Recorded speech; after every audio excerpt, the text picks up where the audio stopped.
Good afternoon, I'm Kim Baez. A makeshift memorial in Cathedral Park for 4 teens killed in a DWI crash is gone.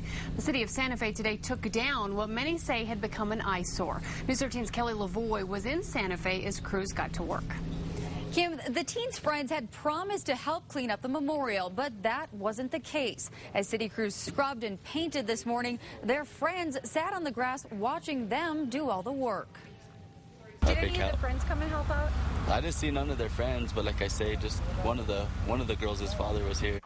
John Simmons, the father of one of the victims, Rose Simmons, was the only one who helped today, washing off the permanent marker, paint, and other markings the teens' friends had left on the historic statue. This was the scene 2 weeks ago at Cathedral Park, less than a day after the crash, as mourners gathered to remember the teens and build a memorial. But after a few days, it turned into this: graffitied benches, cigarette packs, and beer bottles. So today, city crews got to work, scrubbing, grinding, and throwing away anything that had been left behind. But even with all their tools, crews couldn't get everything out. There are still etchings on the stone and benches surrounding the statue. The city says they'll have to come back and try to grind it again and add another coat of paint.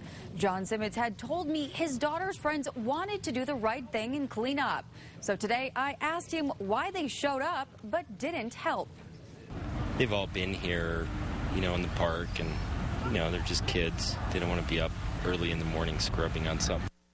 The chair of the Cathedral Park and Monument Committee says she got more than 1,000 complaint calls about the defaced historic statue.